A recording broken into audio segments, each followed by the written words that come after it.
to join the call.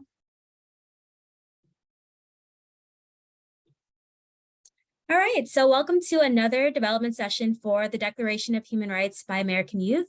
Tonight's session is all about diversity, equity, and inclusion. My name is Ray. If you don't know me, I run all youth engagement and youth programming at UNA USA. So it's wonderful to see some familiar faces rejoin these calls. Before we get started, I just want to mention that we're joined by a really fantastic panel of speakers. And after all the speakers' remarks, we're going to have an open Q&A. And then the second half of the event will be our usual open floor discussion. So please save your questions, your comments, your recommendations, your ideas.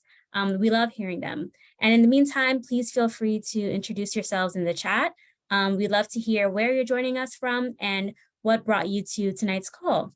So without further ado, I'm going to hand it over to our 11th Youth Observer to the UN, Imogen Nagareti.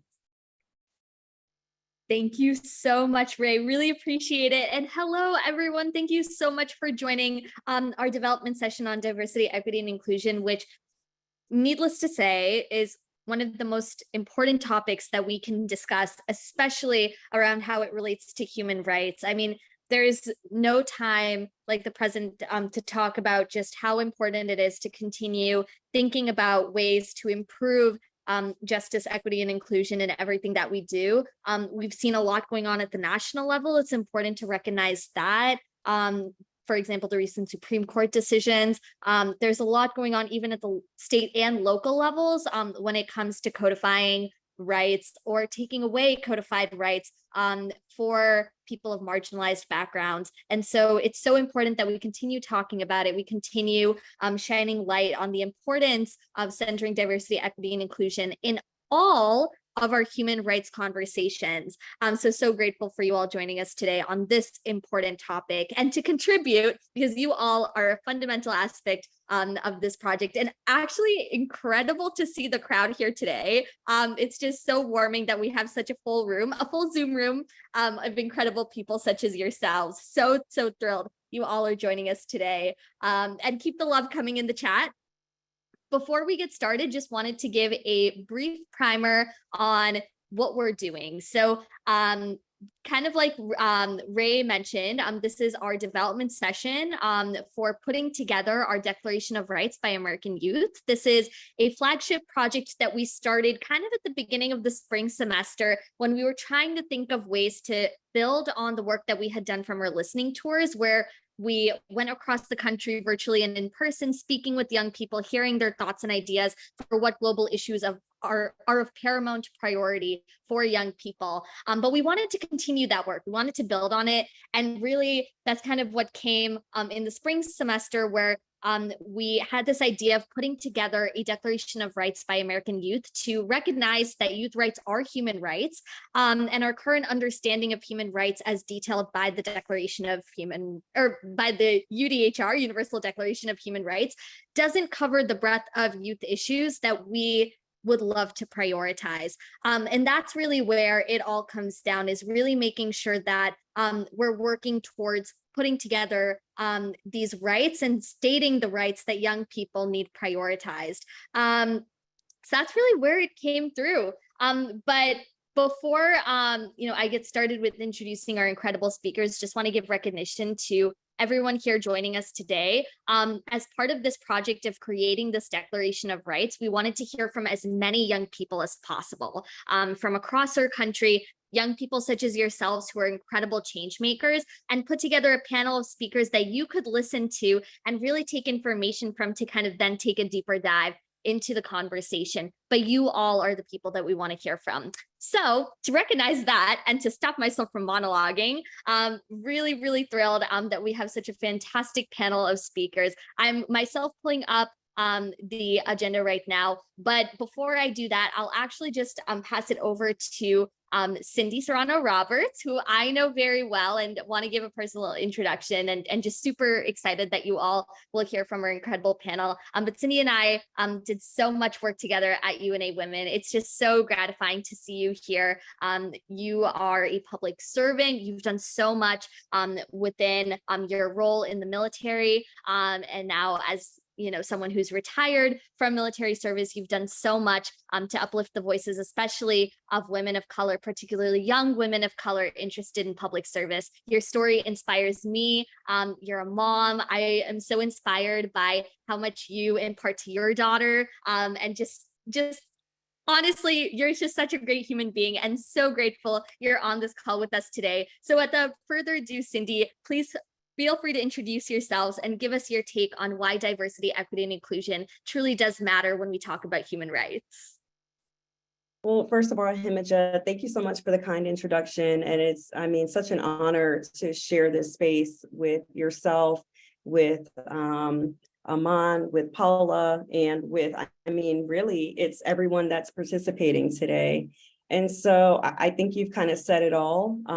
But when Ray reached out and said, hey, do you think you could kind of join this panel and share some of your perspective? The first thing that I thought of was what was going on in the world when the Universal Declaration of Human Rights was created. Okay, so I know we kind of know this, but I kind of want to frame it because I feel like what we're experiencing today is like there's so many world events and there's so many things that are going on in our country that is running parallel to what was happening in 1945. We're recovering from the First World War.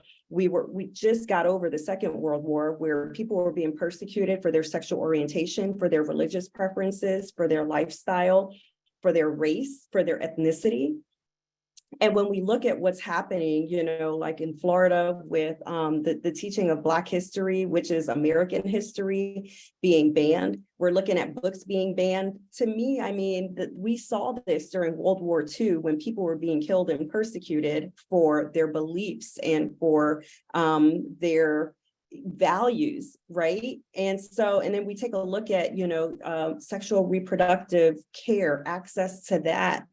Right now, the Department of Defense's budget went through the House and it's sitting at the Senate, and it's kind of being held hostage because we have transgender access to care in there. We have reproductive rights care in there. And we also have diversity and inclusion education and training. So right now, our country's readiness and our national security is at risk because we don't want to fund it and we don't want to support it. And a lot of this was going on back in the 1940s, which led to the creation of the Universal Declaration of Human Rights. And while there are a lot of parallels that are there are some things that have changed, a lot of things that have changed. So we absolutely do need to pull in all voices and stakeholders and have a very inclusive conversation like this initiative to really figure out, how can we expand this to make this all-encompassing so that there is no mistake that youth rights are human rights, and things that we care about today, while there may be some similarities to what was going on in the world and what was going on in our country when the initial draft of the Universal Declaration of Human Rights was created, there's still a lot more to add in there so that everyone feels seen and heard and valued. Oh my God, Cindy, that was so well said. And just so grateful for you mentioning the importance of pulling what we're seeing as current events and direct attacks when it comes to fostering that type of inclusion and justice from a racial, social justice standpoint, making sure that we continue centering those conversations because they're more relevant now more than ever and really do need to be reflected in a document if we are trying to create a declaration of rights. So just so appreciate you saying that and can't wait for our incredible audience to ask you more questions later on. I'm just so grateful for you. And also just want to give a shout out to our speakers for being so flexible because I totally got the order wrong. So we're like going a little ad hoc there. I was telling Ray, I was like, oh my God, I got the speaker order wrong. So we're doing it popcorn style. We're doing it organically. Next up, I'm gonna introduce to you all Iman Merjan. Iman, please tell me if I'm pronouncing your name wrong. You are an absolutely incredible person, founder and executive director of We Belong Here. We're so grateful for you being on this call with us today. I personally have learned so much more about what you've been doing over the past couple of days, and just have been so personally inspired. And so just super grateful for you being here with us today, and would love to hear your insights on the importance of diversity, equity, and inclusion within the realm of human rights. Thank you so much for that introduction. I just want to start off by saying thank you so much for sharing your platform and for giving youth the opportunity to voice our concerns. Young people really do care about the future of human rights, and they are taking action to advance these rights in their local communities. So again, my name is Iman Mergen, and I'm the founding executive director of We Belong Here, which is a youth-led New York-based nonprofit organization where we promote safety and social justice through educational workshops, community service, and civic engagement. And so the SDG that is most related to our work would be SDG 10, which is reduce inequalities. And so our work centers around bridging the gaps that unfortunately do exist in our society, and working towards a more equitable future for people of all ages and backgrounds. And so while New York City may be known for its dazzling lights and skyscrapers, it's important to remember that not everybody shares in the city's prosperity, and that we must work to address these inequalities and promote the advancement of marginalized communities. And so the work we do promotes collectively working with elected officials, law enforcement, faith-based organizations, businesses, schools, and community centers to promote safety, tolerance, and understanding, while also providing resources and promoting the shifting of policies and education to become more diverse and inclusive. This type of work is crucial to youth rights and directly impacts youth, because when people are exposed to diverse narratives at a younger age, the more likely they are to think more optimistically and accepting towards other groups of people. We also recognize that some individuals may face greater challenges and barriers than others, and that these should be addressed in order to ensure that everyone has an equal opportunity to succeed. This promotes an overall more accepting and cohesive society, which is our ultimate goal at We Belong Here. Oh my God, Iman, thank you so much for the incredible work that you do with We Belong Here. I see so many hand claps, honestly, hand clapping myself, because you're so right. It really does start with our young people, and learning how we can work peer to peer with our young people to foster those types of inclusive environments and rhetoric, and having that take off, and them being the champions of that type of inclusion. And I love what you said about being based in New York, and New York being this incredible, beautiful mosaic of cultures, but at the same time, oftentimes being in many ways the sources of a lot of discrimination, because there is still across our country a lot of anti-inclusivity, a lot of discrimination, a lot of violence against marginalized communities. And so working to bridge that is exactly what you're doing, and just so incredibly grateful. So thank you. And feel free to put links in the chat as well, because I feel like a lot of people here would love to learn more about your organization, We Belong Here, and take part. And I think that for people in the DC area, or people who know friends in the DC area, please feel free to connect them with these resources. Iman, thank you so much. So. Of course. All right. To our next speaker, last but not least, the amazing Paula Sardinas. Paula, you are such an incredible person. President and CEO of FMS Global Strategies. Would love for you to introduce yourself to our incredible group, and to tell us a little bit more about what you do, the incredible work that you do to champion diversity, equity, and inclusion, and why it matters when we talk about human rights. Paula, the floor is yours. Thank you. Well, thank you, Himija, and all of my, honorable guests and speakers. Thank you all for joining us tonight. FMS Global Strategies is the founder of the Washington Build Back Black Alliance. And so we are a national public affairs and community engagement firm. What does that mean? Our passion is giving voice to those who are marginalized, who are often seen and unseen. We represent 20 of your strategic human capital, human resources, civil rights agencies. We represent about 3 million Washingtonians. And so why does this matter? Half of our platform is dedicated to youth and women.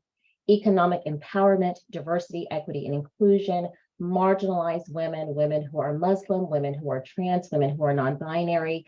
We want to make sure that those folks who don't have the access to power realize your power is your voice.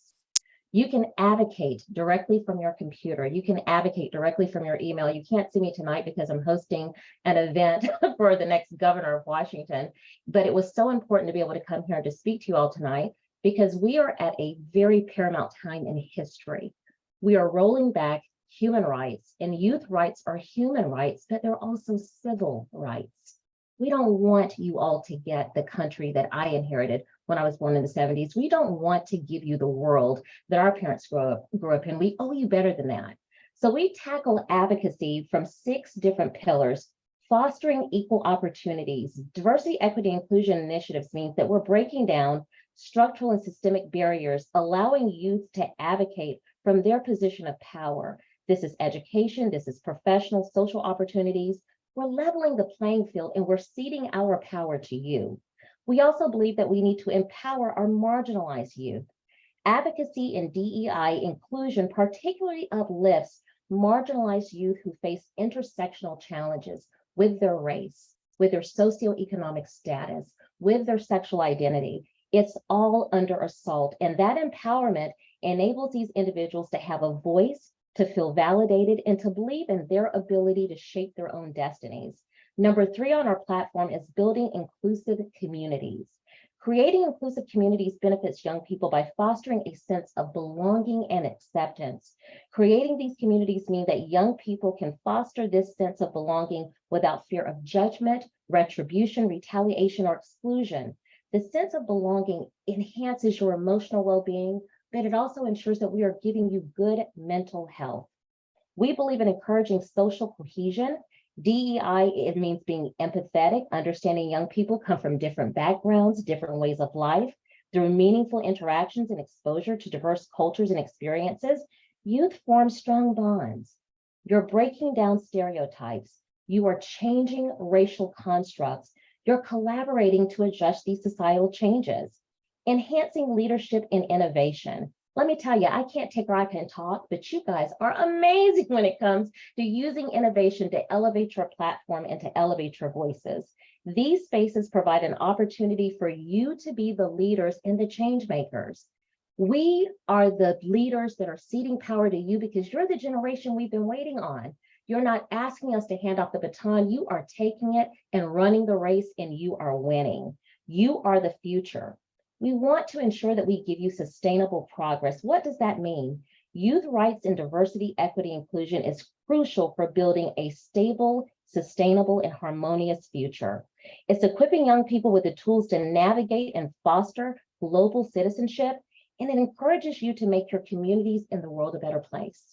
From environmental justice to education to women's reproductive rights to LGBTQIA+ rights, I could not do this work advocating for 200 to 400 bills every single year without the youth who tell us this is what's impacting us.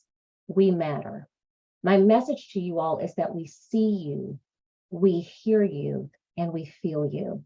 Your advocacy is what's going to change the world. Use your voice.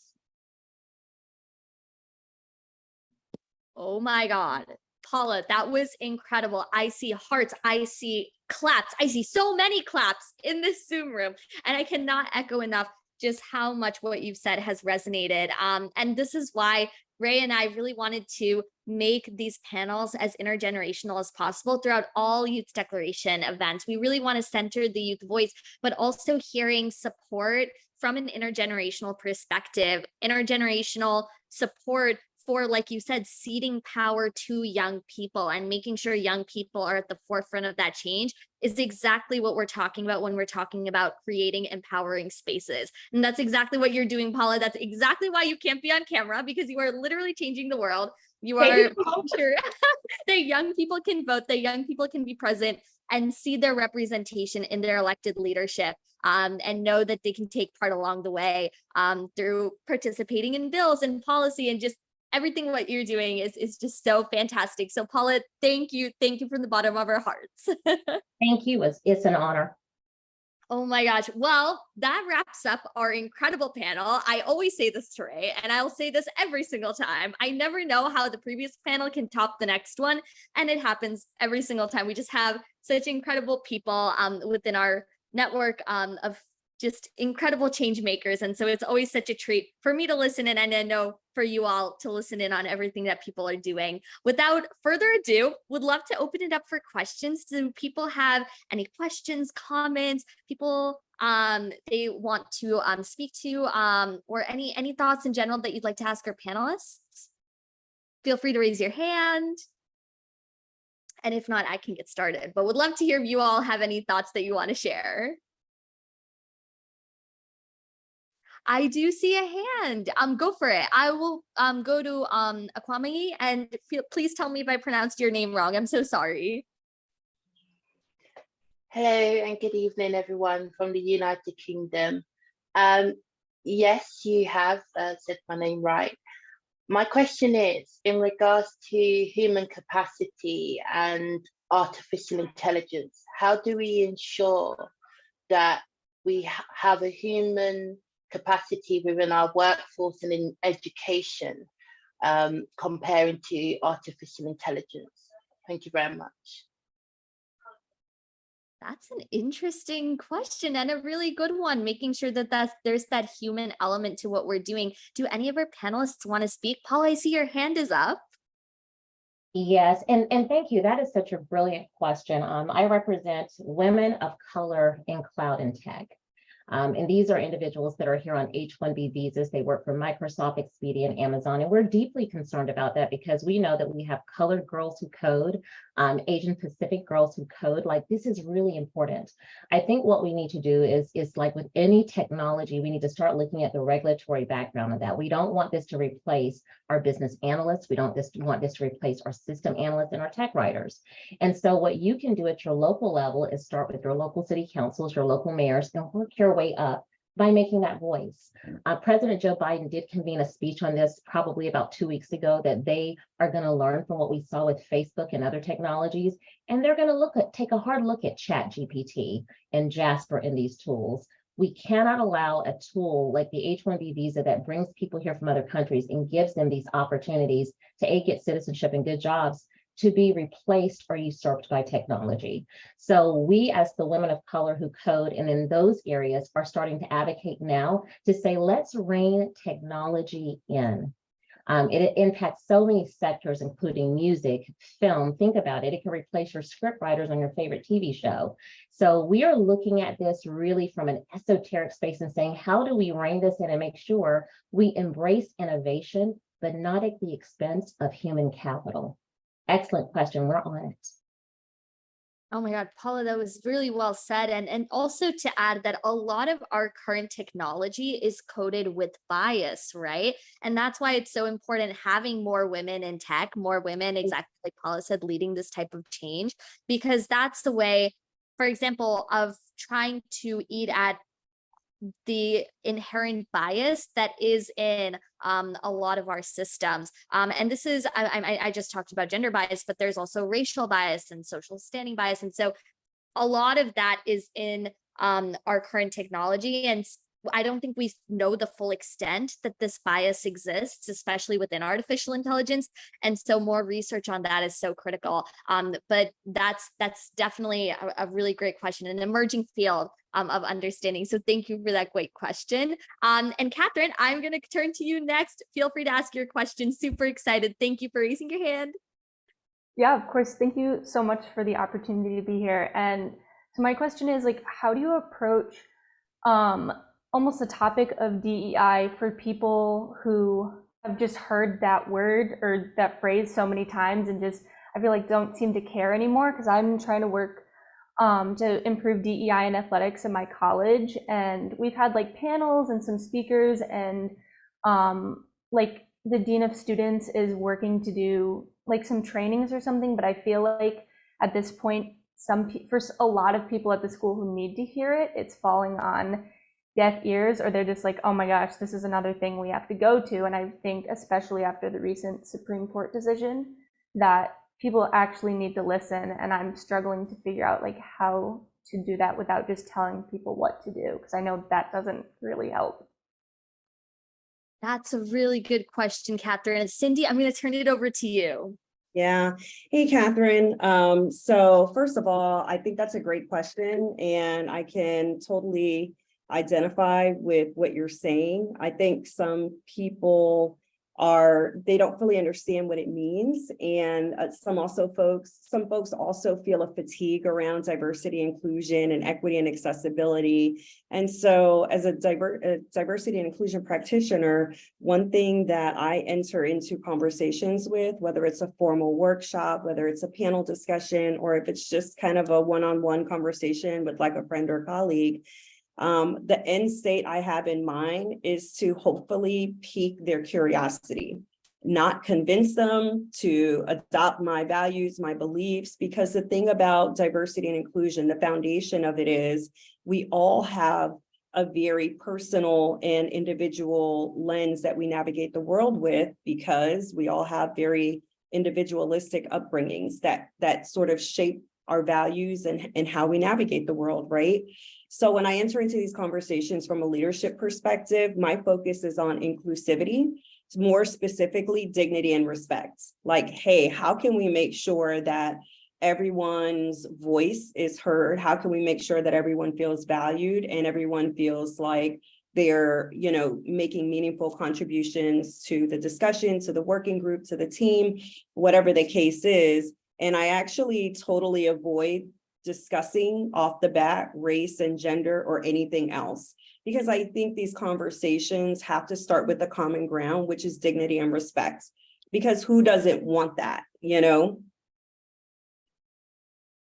That's a really good point, Cindy. And one thing to also add, Catherine, that's helped in our town, and you're right, it's really hard at the local level to try to create that change. But honestly, that's exactly where that change needs to happen. And so the fact that you are pushing to have this is really honorable. And we definitely need more allies in this type of movement. I think that the most important thing that I try to center is that diversity, equity, and inclusion are all three different topics, right? Fostering diversity is going to look different than fostering equity, which is going to look different than fostering inclusion. And understanding that there are different takes for each of them, and that there's different things that we can do at the systemic level to continue reducing barriers for more underrepresented groups is exactly what we need to be doing. And that looks different in different cases, right? Sometimes it requires a study to really understand those types of barriers. Sometimes it requires, reaching out to students and having those focused discussions to really understand the root issues of things. But there are ways of going about it. And if there's anything that the recent social justice movements have shown us, it's the increased public awareness has led to more resources being put into these types of things. And that's a trend we need to see continuing. And so continuing to recognize the importance of investing in these types of spaces and programs and trainings and resources is crucial. So really appreciate that and love the advocacy that you're doing around that. Thank you. Yeah, thank you both so much. That already helped. You're the best, Catherine. And Kate, my love, feel free to go ahead and ask your question. Thank you, Himija. So first off, thank you so much to Himija and Ray for putting this together, and thank you so much to all of our panelists. I'm going to echo Himija that these sessions are always amazing, so informative, and it's so inspiring to hear all of the amazing work that our speakers are doing. Thank you, Himija. So my question is, I hope this makes sense. How can we avoid having corporations, universities, companies, NGOs, the UN, etc., from using DEI for face? You know what I mean? So I just got back from the high-level political forum at the UN, and there was definitely some discussion about this, where organizations or companies, etc., will say, "Oh, we have we have an advisory board, and we have someone who's a youth on here. We have somebody from this company, this community on this board, or we're consulting with someone from this background." But oftentimes, maybe these communities or these boards that have so much valuable insight to share and so much wisdom that can really, create a lot of change. Maybe they're oftentimes not reached out to as much as they normally should be, or maybe, they're kind of on the back burner sometimes. And of course, it's really important to center, voices from all different areas in our advocacy and all of the work that we do, because everyone has such different backgrounds and such great things to share. So I guess my question is, how can we ensure, you know, that people are really listening to these voices and amplifying them and not just saying, oh, well, you know, we have these people, so problem solved. How can we make sure that they're actually being listened to? I hope that makes sense. That was a bit of a long question. No, okay, that really does hit the nail on the head with the issue of tokenism and what we oftentimes see in these spaces of one brown person in the space is enough, one woman in the space is enough to get the perspective of all women and all people of color. And obviously that's not the case. So appreciate the question, because we oftentimes do see it in spaces of advocacy and policy. So would love to open it up for panelists. Does anyone want to go ahead and offer some initial thoughts? It's a tough question, but a really good one. So would love, Cindy, go for it, please. Okay, you must have saw my finger.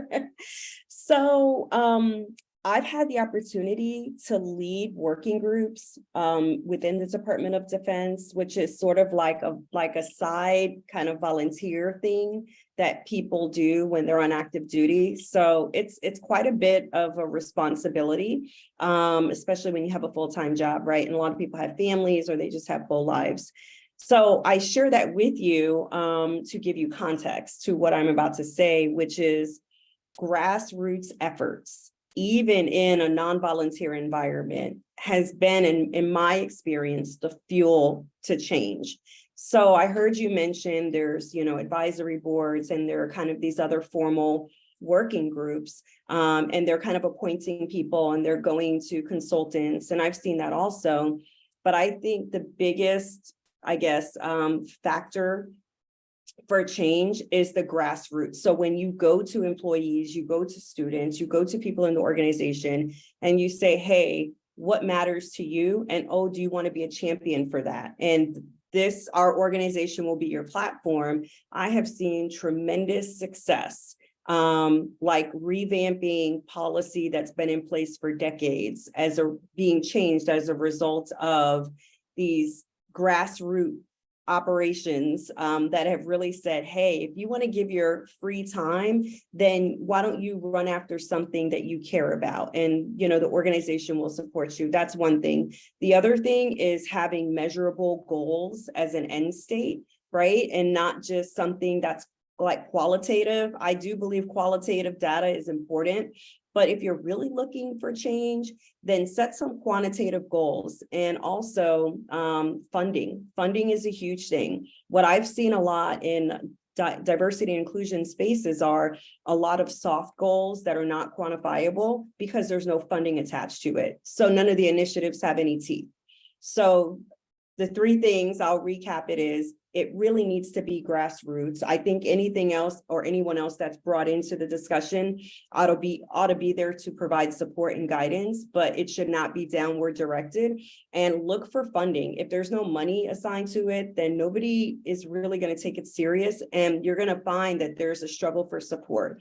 And again, lastly, it's setting those quantifiable goals, you know, something that's hard hitting, because oftentimes that's attached to recruiting goals or pay or something that costs money. So that's a reflection of higher conversations that are happening that will lend support to these initiatives. Thank you. So well said, Cindy. And it really does hit on the importance of power and respect, which is kind of the two words that I always try to keep in mind. Are we giving power to the voices who are in the room representing these underrepresented communities? Are they given the power to uplift members of their communities? And if not, it's tokenism at its prime. And the second thing is respect, right? When we're asking people to give up their time and energy, exactly like Cindy said, oftentimes having to bear truly the burden of the world on their shoulders, in addition to all these additional, oftentimes unpaid and uncompensated requests that come from people. Are we really respecting that voice? Are we really respecting those perspectives? So it really does come down to that. So Cindy, just so well said. Thank you. And it's a really great question, Kate. Thanks for asking it. All right. Any other questions from our audience? If not, we can kind of hit more of the discussion and the free-flowing thoughts. Would love to hear what people think about what was said today, and things to add to our Declaration of Rights in terms of making sure diversity, equity, and inclusion is included in our youth declaration. Would love to hear people's thoughts on what aspects of diversity, equity, and inclusion we should be including. Based on the conversation, any initial thoughts? Yeah, go for it. Hi, so yes, when I think of diversity and inclusion, I think of the importance of quality of education and also the importance of having qualified teachers, but from a diverse background and having that representation for the next generation. We also have to look at the areas of families and that kind of, I think, understanding as well when it comes to inclusion. So including families and also including their voice, and the importance of being accessible as well within these placements and settings that are being delivered. So that's a real important element which I've been informed about. There is other individuals that would like that element to be acknowledged and also improved for the importance of inclusion and diversity. Thank you. Thank you so much. I 100% agree with you. And it's so important that we talk about the importance of education as kind of fundamental to everything that we do. I see the applauses, I see the hand claps, because it's so important. And I think everyone here agrees with that. Is really coming down to the root of how can we start having that education. And kind of along those lines, would love to hear people's thoughts on how to approach having more equitable education, right? Like we talk about education and the importance of talking about these issues of discrimination, current day politics, but also addressing historical violences that we've many times been complicit of, but don't oftentimes address adequately within our curricula. So would love to hear people's thoughts on what does equitable education mean to you, and how can we start approaching that potentially as a way of improving youth rights as human rights? Yeah, Kate, go for it. Yeah, Himija, so that's also a really great question. And I guess I'd kind of just like to share my 2 cents on what equitable education means to me. So I recently went to a really informative webinar with PEN America where they talked about this, and they talked about what I would call, or hate movements, where they're taking, people's curriculum and stories out of history, like erasing Black history, taking LGBTQ voices, etc., out of curriculum, that leaves people behind. And I would say, it's a form of discrimination, saying like, oh, like we're taking your story, we're not going to include this. And so I think to me, equitable education means that you have curriculum in place that allows students to like see themselves, amplify their voices and share their background. Because it's important, that we all know, that we all learn, who we are as people, and that we all support each other in that way. And it's, representation matters. So I guess that's my bit in regard to your question. Thank you so much, Kate. Paula, I'll hand it over to you.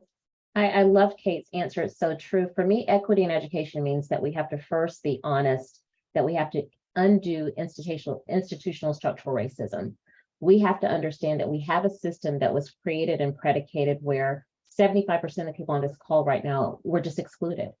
And it's been perpetuated and promulgated through history, right? It means understanding that different people from different cultures learn in different ways, to embrace the fact that we don't all speak the same language or have the same cultural beliefs, whether it's our religious belief or whether it's the food that we eat, and creating those safe spaces where if school is not a fit traditionally the way that, most people have been taught to learn over 404 years, that we need to create space for youth to tell us what environment works for them.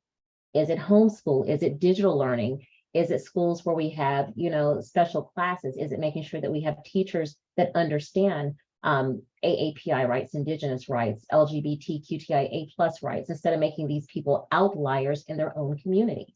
It is welcoming and a safe space. It means you have to dismantle everything we have been taught our entire lives about the educational system and embrace something new by meeting community where they are.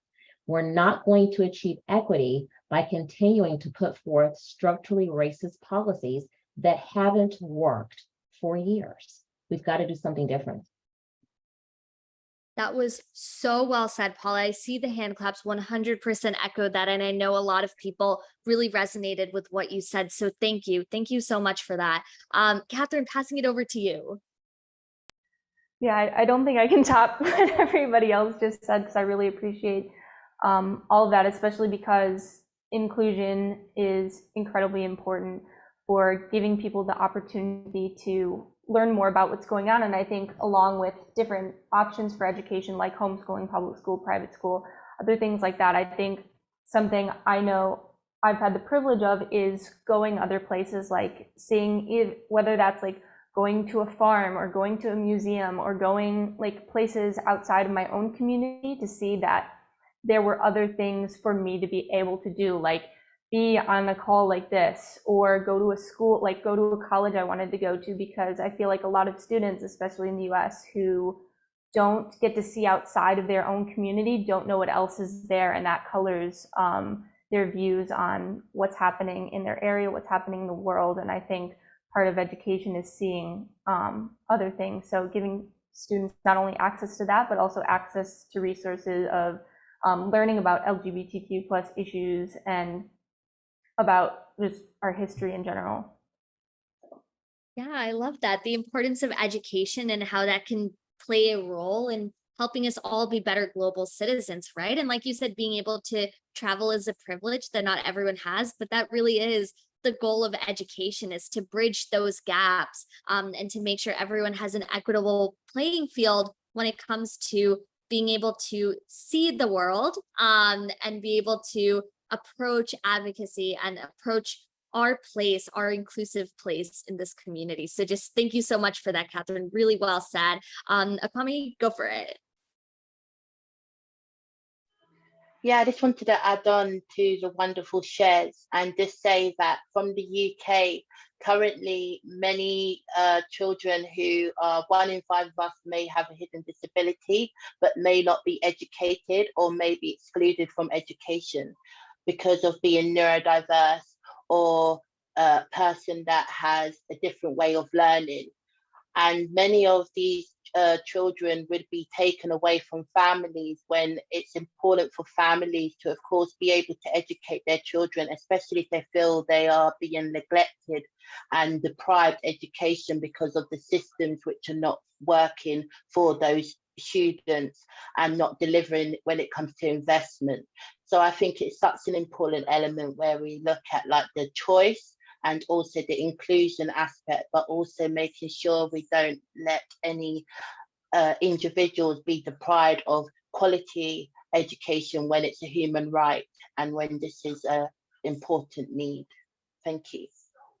Thank you. And I love how you touched upon accessibility as a core tenet of us approaching DEI and us approaching having more inclusive environments. And Paula put in the chat, we must appropriate more funding and support for families with special or exceptional needs. The system must be dismantled. Access to quality education is a human right, Cindy says. And that's 100% true. Echo both of those statements, that access is fundamental, that we need to continue centering the needs of people to make sure that everyone has equal opportunities to access these types of important educational, but beyond educational, the resources of our world in general. So appreciate that.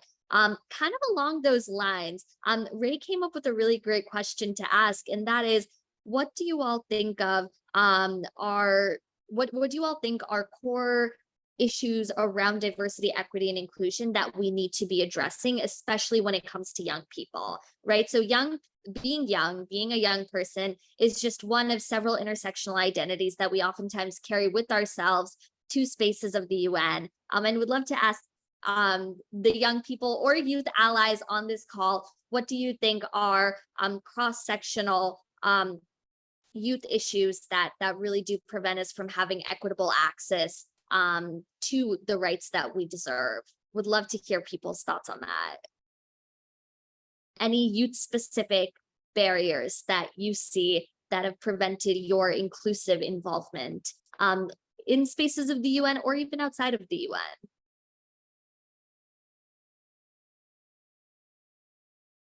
Yeah, Avia, go for it. Hi, Avia. Hi, Himija. How are you? Sorry, I can't have my camera on.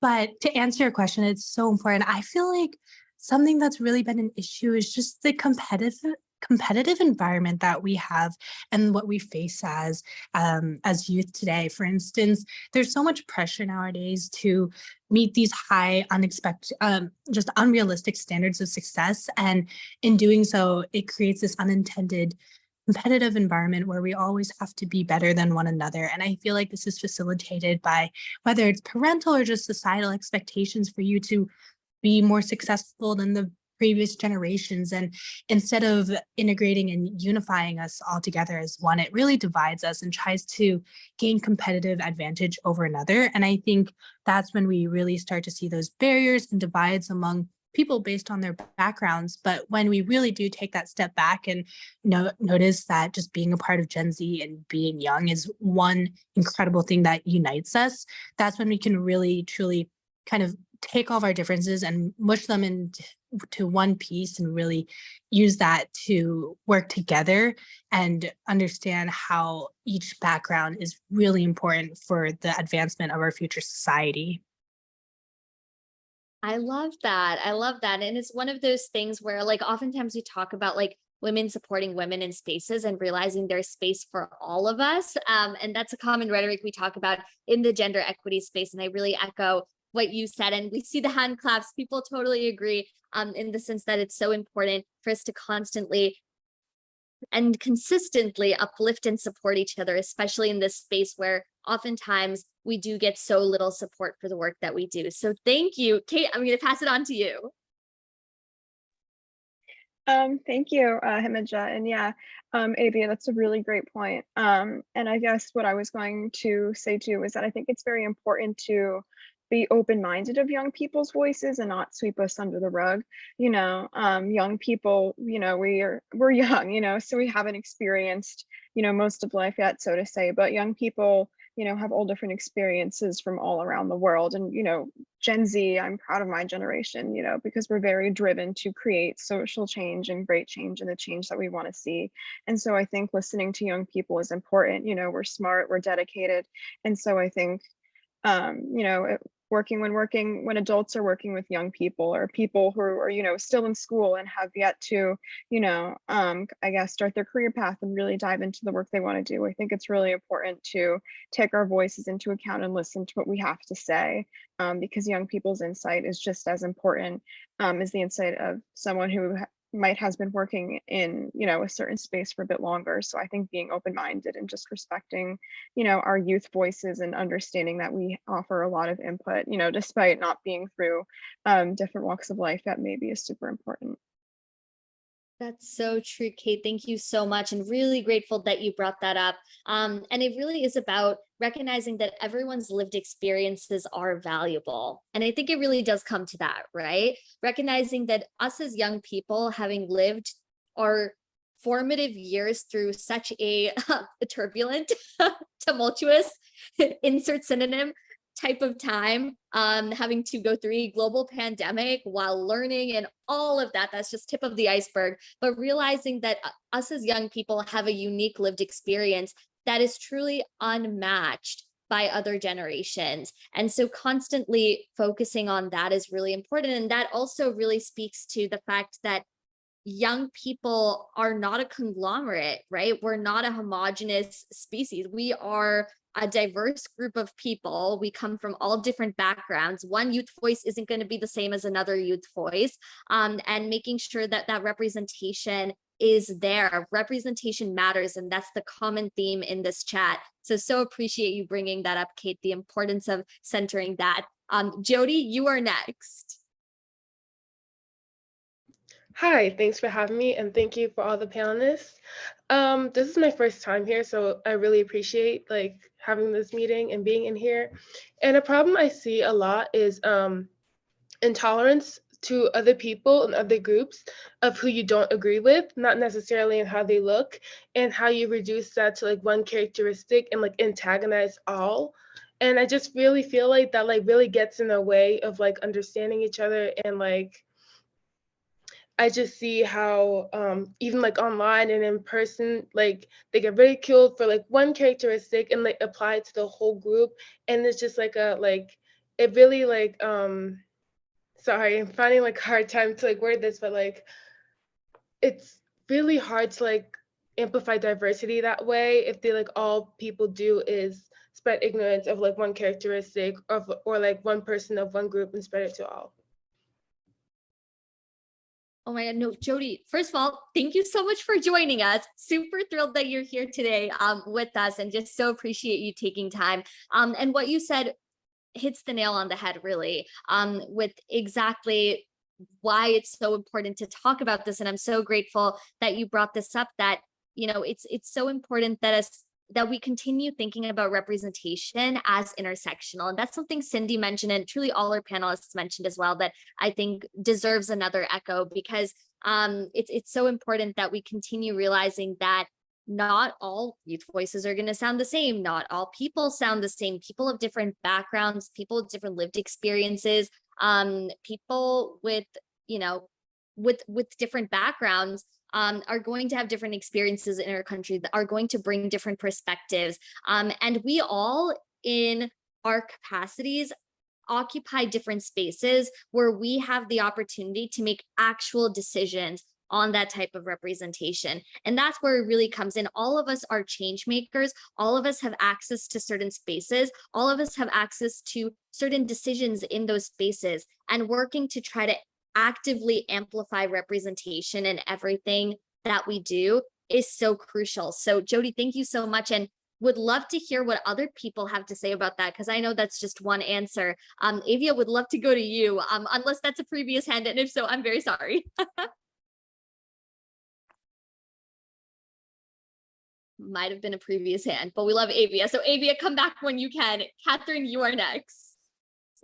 Yeah, so I think something I've felt recently is that youth voices are a lot more amplified than they used to be, which is so cool, because I think we all as youth need to be part of the conversation. But I think sometimes then it starts feeling like people are like, yeah, you guys are going to change everything. It's going to be great. And I'm like, yeah, like we're obviously the ones taking the brunt of probably most of the issues because we're younger. That's just how it goes. But I think making sure we work intergenerationally is extremely important, because I feel like some youth feel like, okay, yeah, we can do this all ourselves. And I've learned as somebody trying to make change that, no, I can't do this all by myself. We can't do this all by ourselves. We all have to work across generations, across political parties, across ideas. Kind of like Jody was saying, we all have to do a better job of listening, even to things we don't agree with, because it's in those conversations, I feel like, that we make the most strides forward. I love that, like creating spaces where we can continue to have more youth voices represented and have more sessions where we're actively listening to young people. Akwame, happy to pass over the floor to you. Thank you for raising your hand. No, I love that you said about creating spaces. And I think it's really important as us youth that we are able to amplify our voice. I think it's really important that we're able to protect our freedom of speech as well when it comes to activism, or when it comes to sharing important insights for decision making, and when it comes to policy as well. And the importance that we are able to be ourselves, but also be our authentic self as well. And also being able to support one another within all of our networks and what we are doing, because this is the important element. And I think that importance of gender equity as well, when it comes to men's mental health, for example, or young boys' mental health, because, you know, it can start from very young. And I think this is the importance of how we are able to support one another, and also be able to kind of make everyone's voice acknowledged in society. Thank you so much. Really, really important that we continue doing that. So just so appreciate you saying that, and really highlighting the importance of continuously thinking about diversity, equity, inclusion as a lens, right? And at the end of the day, you're so right. oftentimes when we talk about these issues, we're not just talking about anti-discrimination. Anti-discrimination is a huge part of it, right? That's honestly the bare minimum. But the reality is that is the bare minimum. It's not just about preventing discrimination, but it's actively creating spaces where everyone's voices are there, but not just everyone's voices, but that everyone has an equal power in decision making. So appreciate that. Melissa, thank you so much for raising your hand. Would love to turn over the floor to you. Hi, it's my first time here also. I actually have a question. I need an advice because I am actually starting to organize an NGO promoting women's participation in politics. I'm from Lima, Peru, and I would like to know like how I can make activities beyond my school, because I have already done activities within my school, which is really cool. I have shared awareness with my with the students, but I would like to know like how I can expand this like sort of movement, or intention on trying to communicate. And yeah, that's my question. I'm sorry for my English. No, Melissa, that was fantastic. First of all, thank you so much for joining us. So thrilled that you're here. And I know our panelists probably have so many ideas bopping in their heads on how they can help support you and give you advice on ways to encourage your community to take part in fostering more women in politics, which is such a crucial issue. Paula, I was actually thinking about you, and then I saw you unmiked and I was like, felt the same energy. Would love to hear what you think about this. Well, what I thought was really interesting is the way that the youth use technology. So we were working on a couple of bills on youth re-engagement, and we reached out to about 900 different students, and they were making TikTok videos. And we ended up sponsoring those kids to come down to the Capitol and to be able to testify on the bill. But for those who had transportation issues or other issues, we have Zoom testimony here. So I think what was powerful is those couple of kids ended up having a total reach of about 10,000. Because whoever's following you, whoever's listening to you, those are their fans. And then they share that. And then other youth, these kids were between the ages of 12 and 17, wanted to know how they can get involved. And so we said, we will give you a brief, just common sense definition of what the bill is, what it does. We will send you information on the lawmaker in your area, but just whatever platform you use, Instagram, Facebook, TikTok, just make a little 30-second video from your phone with your parents' permission, of course. And just say how this impacts you. Whatever your language is, if you're Indigenous, tell us your tribe and the land that you're on, whatever culturally you identify as, use that and elevate your platform, and then show others how easy it is to elevate your voice from exactly where you are in that safe space. And so it proved to be powerful, and they have been instrumental with passing bills that dismantle school to prison pipeline, food nutrition. We had a period bill to make sure that folks that cannot afford sanitary products could get them free of charge in school. All of this was led by the youth. All of this came from, middle school, kids that are around 12 years old just coming to us and saying, this is my challenge. How do I use my voice? I go, you got a phone? So you can do it from where you are, and you will be amazed at how your village will surround you, because it may take a village to raise a child, but it also takes a village to elevate a voice. It takes a village to elevate a voice. So well said, Paula. Thank you. Thank you for that. And love the emphasis on using technology and other platforms. And Iman said it really well too. Yes, young people have to recognize the immense power they hold just by using their voice. It took me a long time to realize as well, but especially with our online platforms, we have the ability to reach the masses and really make a difference in the lives of so many people. You'd be surprised how many people want to support you once you get started. The power of your voice is so crucial, and being a young person is your superpower. That is a quote I will use shamelessly from now on, and I encourage you all to use it shamelessly as well. Olivia, I'm going to give the last word to you because I know that we're at time, but would love to hear your thoughts as well. Yeah, thank you so much. It's also my first time here, and I'm so excited to be listening in. And I honestly learned a lot today, so thank you guys so much. I did have 2 questions, if that's okay. And I apologize if these are a little repetitive. I did join a little late, so sorry if it's a little repetitive. But basically, I founded a nonprofit called Once Upon a Teen last year, and we basically focus on amplifying teen voices through promoting like Instagram posts that are more short form and digestible to teens, and really just spreading awareness on some of the most under discussed issues and topics, as well as current events in our world here today. So I did have two questions on essentially, firstly, on how Once Upon a Teen can maybe utilize storytelling and creative expression to, promote diversity, challenge stereotypes, as well as amplify voices of more so marginalized teenagers just all across the world. And my second question was, in what ways can we leverage our online presence to reach sort of a broader audience, as well as engage with teenagers from, diverse geographic regions, cultural backgrounds, as well as identities? Thank you so much. Oh my God, Olivia. Well, thank you so much for joining us. It's so great that we have so many first timers on this call, because this is exactly what we want to see is more people coming together in community. So appreciate it. Would love to open up the floor to not just our panelists, but anyone who has thoughts on this. Any thoughts for Olivia's questions? Great questions, by the way, Olivia. And if not, I will add my 2 cents. I think what you're doing is absolutely fantastic. Storytelling is really about channeling the power of our lived experiences to create change. That really is what storytelling is about. And it's so incredible the work that you're doing. Loki, definitely connect offline with me, because I feel like there's so many things I can send your way of also incredible change makers who also love using storytelling and who have some best practices. But I think the most important thing is to really showcase diverse voices, continue to uplift through social media, continue to build your online presence in that sense, use different types of media as well.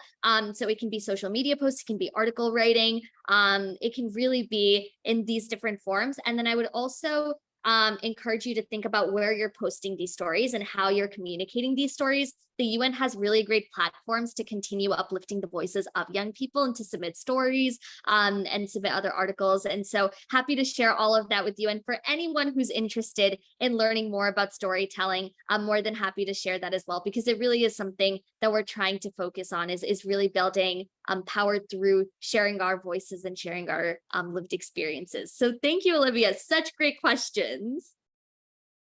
Awesome. With that, I am going to wrap us up. I know it's 9:04. Thank you so much for sticking with us on this call.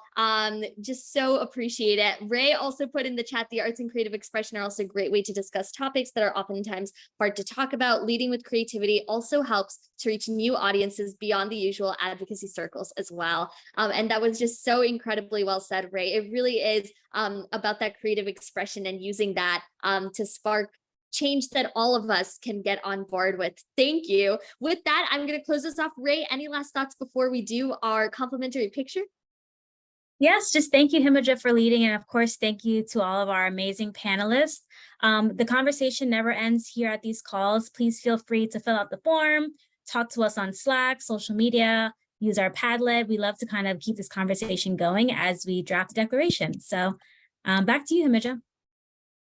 Absolutely. All right, with that, let's go ahead and take our picture. And for people who want to reach out, I would say the best way is to message me on Instagram. So you can feel free to send me a DM at US Youth Observer. There we go. I think I typed that incorrectly. I do read messages, so a super great way to connect with me. I'm a little bit overloaded with emails at the moment, so that's probably the easiest way of reaching me. But if not, can also type my email in the chat. But please, anyone here on this call, feel free to reach out at any time if you have any questions or want to get connected with resources. That's exactly why I'm here. So feel free to reach out.